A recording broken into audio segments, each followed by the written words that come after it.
Hello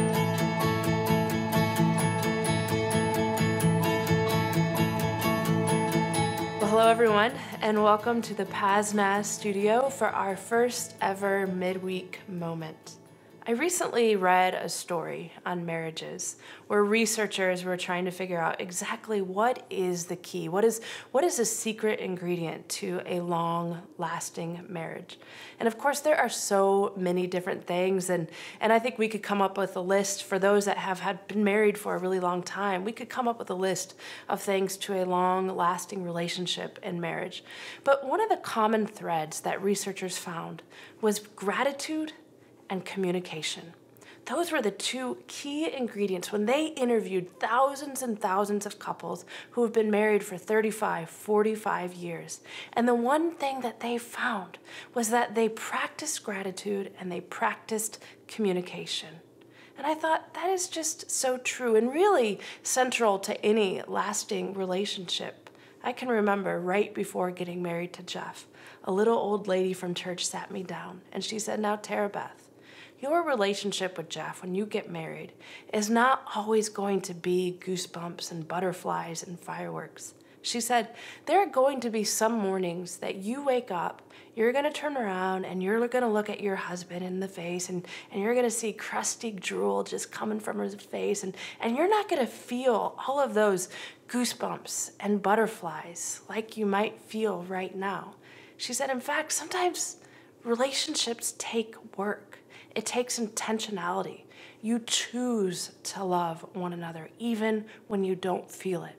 You choose to be grateful even when you don't feel it."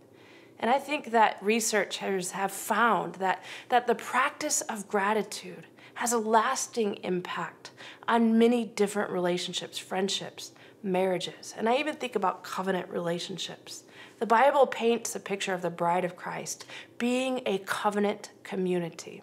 And anyone that has been involved in church and relationships for long enough would know that it sometimes gets messy.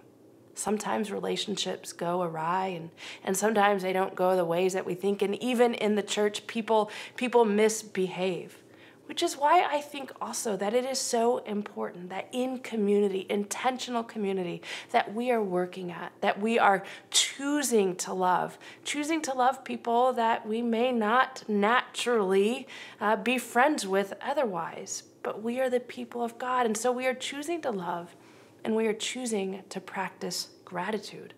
And that has been something that has been so important to me over the last few years since I've been here as your pastor.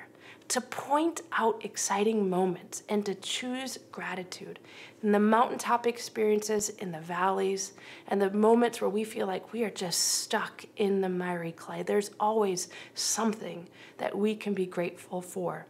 And so one of the practices that we began as a board and as a staff is saying, no matter what, leaders give hope. No matter what. There's something that we can say, God is in this. God is at work in this. Even though it feels like we are stuck in the valley, even though it feels like we are in the desert, even though it feels really hard, God is in this. And at the very least, we can be grateful and we can say that we are blessed because God is in this. And so we are constantly, as a staff and as board members, celebrating those signs of spring and pointing out to the places where we know and we can see and we can taste and we can experience where God is at work. So a little over a year ago, I started writing a weekly letter to you called From the Pastor's Heart.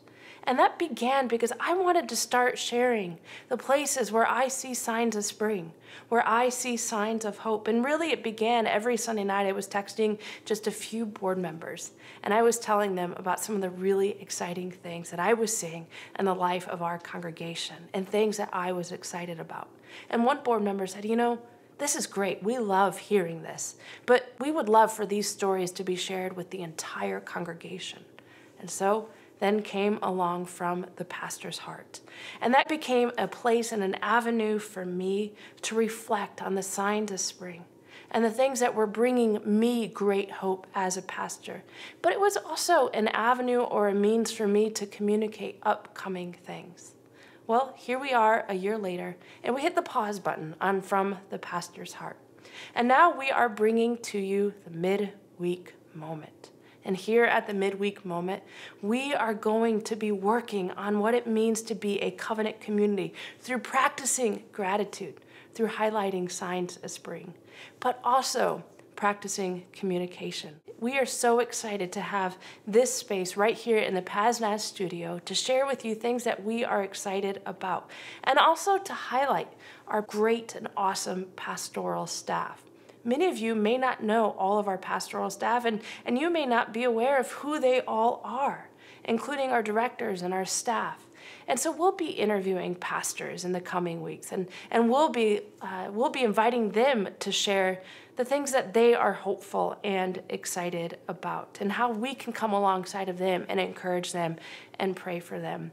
And so together, the invitation is for us to practice gratitude and to celebrate together where God is at work in the life of our congregation. Because God is at work, and I'm so excited to have this space with you each week during our midweek moment. So that's all for today. We are so excited to see you next week, where joining us will be Pastor Dave Myers, and we'll be talking about the sign to spring among our students in our student ministry.